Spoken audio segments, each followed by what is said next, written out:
Jadi renungan History Maker ini hampir habis, jadi saya berdoa dan saya berharap kita semua tidak saja hanya merasa ini sudah berakhir, tapi kita semua pun boleh mengerti dan menghidupinya di dalam kehidupan kita.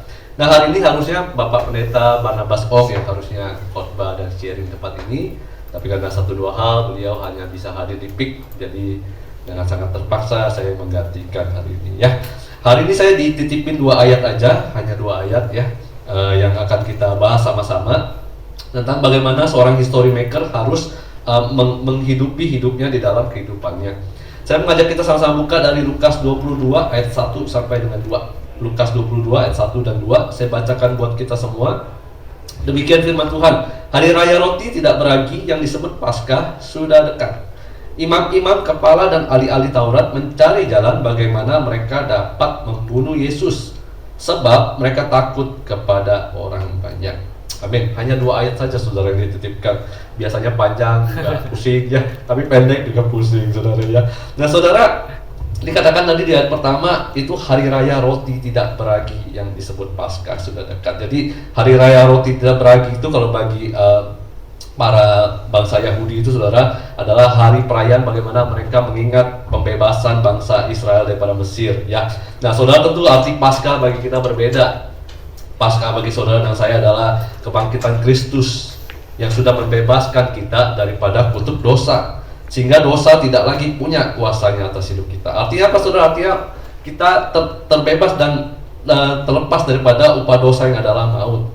Nah, saudara, seorang history maker harus mengerti bahwa ia telah menerima kebebasan dari hidupnya. Artinya saudara apa? Artinya kita sekarang jadi orang-orang yang merdeka ya. Artinya hidup kita tidak lagi hidup dengan semena-mena dan tidak bertanggung jawab. 1 Korintus 6 ayat 20 bilang, sebab kamu telah dibeli dan harganya telah lunas dibayar, karena itu muliakanlah Allah dengan tubuhmu. Nah saudara, jadi seorang history maker itu harus mengerti bahwa ternyata kita sudah mengalami kebebasan yang Tuhan berikan. Nah lalu bagaimana hidup yang harus kita jalani hari-hari ini? Nah berbeda dengan ayat 2 yang tadi kita baca, dikatakan bahwa ahli Taurat dan imam kepala memikirkan bagaimana cara mereka membunuh Yesus. Nah saudara, sebaliknya dengan kita hari-hari ini saudara, sebagai seorang history maker, sebagai orang-orang yang sudah menerima kemerdekaan daripada Tuhan, saudara, kita justru harus mencari jalan bagaimana kita menghidupi Yesus di dalam kehidupan kita. Amen. Nah saudara, untuk menghidupi Yesus saudara, seringkali kita harus jujur ngomong, kita butuh yang namanya beban ya saudara. Kita butuh yang namanya masalah saudara. Karena tanpa kita menyadari bahwa kita ada masalah, ada beban, saudara, kita kadang-kadang sebagai manusia kita lupa dengan namanya menghidupi Yesus di dalam kehidupan kita. Nah saudara, jadi kalau kita punya beban hari-hari ini, kita sedang punya masalah hari-hari ini, jangan buru-buru kita tangking dan tolak saudara ya. Tapi biarlah kita mau jadikan itu sebagai satu sarana untuk kita bisa belajar menghidupkan Yesus di dalam kehidupan kita. Nah saudara, kalau tanpa kita pernah punya pengalaman bagaimana kita menghidupkan Yesus dalam kehidupan kita, saudara, kita akan jadi orang-orang yang goyah. Nah saudara, tapi kita bersyukur kalau kita pernah punya pengalaman bagaimana kita menghidupkan Yesus di dalam kehidupan kita, saudara, kita pasti mengalami dia. Nah saudara, saya mau kasih contoh bagaimana menghidupkan Yesus di dalam kehidupan kita ketika kita mempunyai beban atau tantangan dalam kehidupan kita. Nah saudara, hari-hari ini bukan waktu yang mudah buat para pengusaha ya. Dan mungkin beberapa orang saudara sudah dengar bahwa bagi para pengusaha ini waktu-waktu yang nggak mudah gitu kan. Kadang-kadang saya juga misalnya udah lewatin bulan tuh lega banget gitu ya. Kenapa? Karena setiap tanggung jawabnya udah kita beresin gitu. Nah saudara, ketika waktu semua keadaan baik ya, seolah-olah uang bisa menyelesaikan semua ya, seolah-olah ya semua beres aja gitu. Tapi saudara, dengan keadaan dan beban yang nggak mudah, ada tantangan, saudara, itulah kesempatan kita menghidupi Yesus. Nah saya bersyukur lewat menghidupi Yesus itu ada banyak sekali saya melihat kasih karunia Tuhan, ada banyak melihat pertolongan Tuhan yang kalau saya ceritain satu-satu mungkin nggak bisa selesai tepat waktu gitu ya. Tapi bersyukur sekali lewat pengalaman menghidupi Yesus dalam kehidupan kita. Saudara, apa bedanya ketika uang yang menyelesaikan masalah dengan ketika kita menghidupi Yesus dan kita bisa melewati semua? Saudara, perbedaannya cuma satu, kemuliaannya itu lain. Kemuliaan yang kalau kita selesaikan dengan kekuatan kita sendiri itu kemuliaannya buat kita. Tapi ketika kita menghidupi Yesus, nah seperti saya hari ini, saya bersaksi tentang Yesus. Karena kemuliaan buat dia, saudara. Amin. Karena ketika kita menghidupi dia, kemuliaan itu bagi dia. Karena kita bilang bukan saya tuh waktu itu lewatin itu semua. Itu Yesus tuh yang tolong saya. Kalau nggak ada dia nggak bisa. Nah saudara, itu adalah kesempatan yang luar biasa. Nah saya nggak tahu saudara punya beban dan masalah mungkin di mana. Saya percaya setiap kita punya beban dan masalah yang mungkin sedang kita hadapi. Ya hari-hari saya juga melihat bagaimana di umur kayak saya nih menghadapi bagaimana orang tua yang semakin tua dan menghadapi banyak tantangan, mungkin sakit penyakit gitu kan. Terus menghadapi anak-anak yang semakin bertumbuh besar gitu dengan banyak tantangan yang lagi. Kemudian ya fisik saya sendiri juga udah beda, ya bangun tidur udah pinggangnya agak sakit gitu kan. Harus duduk dulu bentar, dilurusin dulu gitu sebenarnya. Terus rasanya sekarang nggak tahu kenapa ya, siang-siang saya ketiduran gitu. Wah, gawat nih saya bilang. Nah terus keadaan-keadaan seperti itu membuat saya bilang, saya makin butuh Yesus nih. Kalau nggak ada Yesus, berat deh kayaknya. Nah saudara, kita semua perlu menyadari bahwa kita punya beban, kita punya masalah sehingga butuh Yesus. Saudara, hari-hari ini nggak ada yang bisa tolong kita selain Yesus. Amin. Saudara, kita mesti belajar bagaimana menghidupi Yesus di dalam kehidupan kita. Ketika anak-anak sakit, ketika ada orang tua yang sakit, saudara, kita cuma bisa menghidupi Yesus tuh, cuma bisa ngandalin Yesus. Cuma bisa doa, Tuhan, aduh, tolong deh. Udah gak tahu caranya gitu saudara ya. Dokter juga udah gini, udah gitu. Nah saudara, itu adalah bagaimana sarana kita menghidupi Yesus dalam kehidupan kita. Saya percaya saudara, ketika kita melakukannya, kita akan mengalami Yesus dalam kehidupan kita. Ya mungkin beberapa dari kita bilang, kok kalau saya mah nggak ada masalah, beban nggak ada, hidup saya flat, oke aja gitu kan. Hidup saya aman, sangat stabil. Nah izinkan saya sedikit bagi beban buat saudara ya. Karena kalau kita nggak punya beban, nanti kita nggak pernah punya pengalaman menghidupi Yesus. Jadi saya mau share apa yang kita kerjakan di sini saudara, bagaimana kita sekinah, kita punya visi, bagaimana kita menjadi bapak bagi generasi. Nah saudara, apa sih artinya menjadi bapak bagi generasi? Saudara, menarik sekali, saya pernah baca satu survei bahwa Indonesia adalah salah satu negara yang paling fatherless di dunia. Saudara tahu fatherless ya? Jadi tidak ada sosok kehadiran bapak di dalam hidupnya. Nah, nggak banyak orang yang beruntung kayak saya mengalami sosok bapak yang hadir di dalam kehidupan saya, ada yang mengasihi saya, ada yang mengarahkan saya, ada yang mengajarkan saya gitu. Sehingga saya bisa menjadi pribadi sebagaimana saya ada. Tapi banyak sekali orang-orang yang tidak punya kesempatan untuk mereka mengalami dan memiliki sosok seorang bapak. Nah untuk itulah saudara, sekina ada.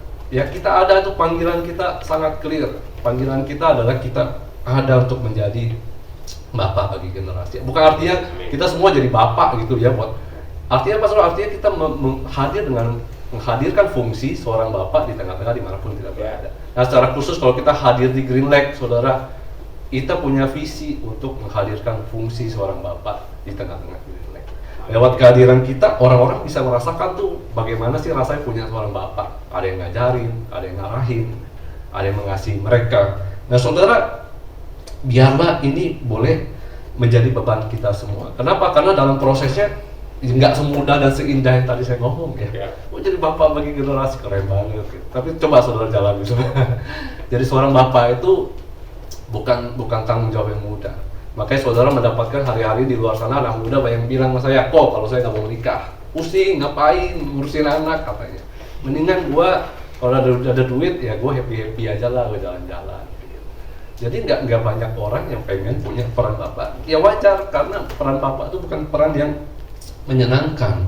Nah dalam proses itu saudara menjadi visi itu saudara, seperti saya bilang ada banyak tantangan gitu kan.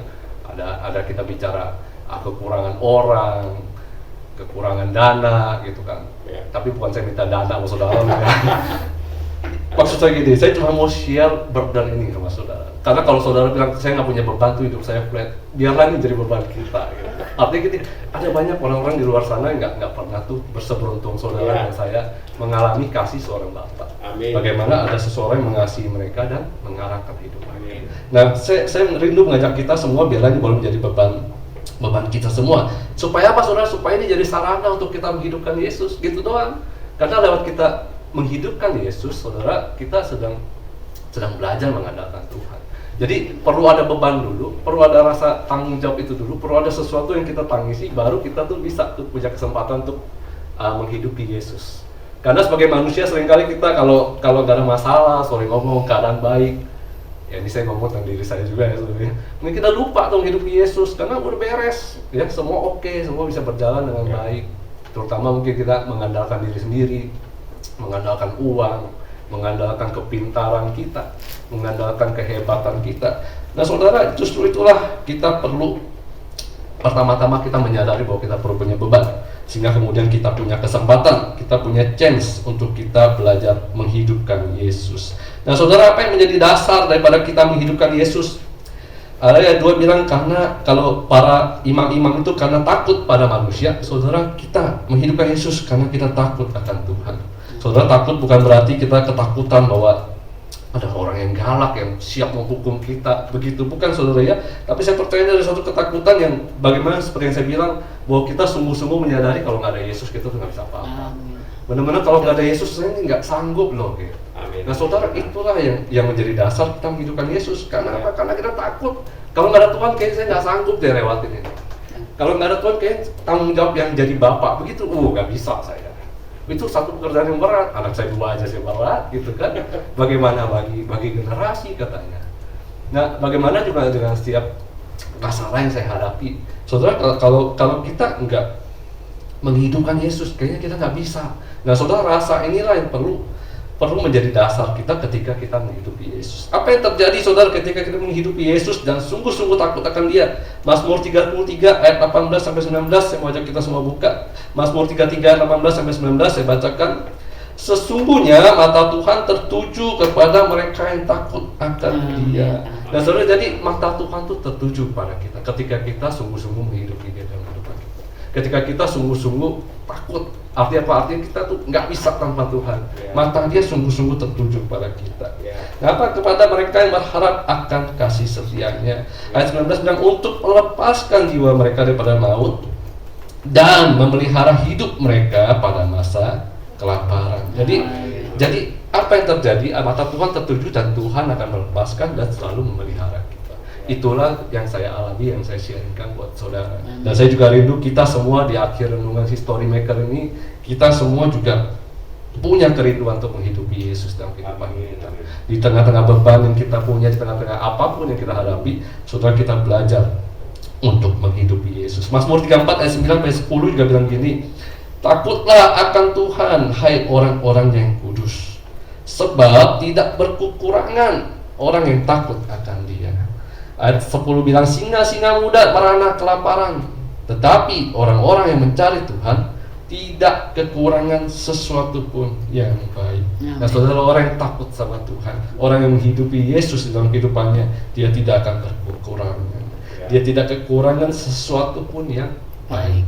Nah saudara, biarlah ini yang menjadi apa yang kita hidupi di akhir kampanye renungan hari-hari ini, History Maker ini saudara. Saya rindu sebagai seorang History Maker, kita semua belajar menghidupi Yesus. Saudara, mustahil kita menjadi history maker kalau kita nggak menghidupi Yesus. Saudara, saya percaya ketika kita menghidupi Yesus dalam kehidupan kita dimanapun kita berada, pasti sejarah itu terjadi. Ada pemulihan yang Tuhan kerjakan, ada berkat Tuhan yang Tuhan nyatakan, ada rencana Tuhan yang Tuhan nyatakan. Dan saya percaya setiap kita adalah para history maker yang Tuhan tempatkan dan Tuhan pakai untuk kemuliaan bagi nama Tuhan. Amin. Saya mau ajak kita semua doa.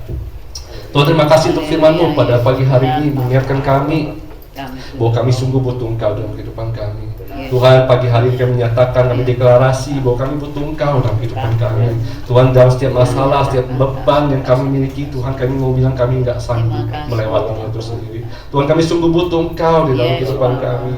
Tuhan, kami mau Engkau yang berkarya.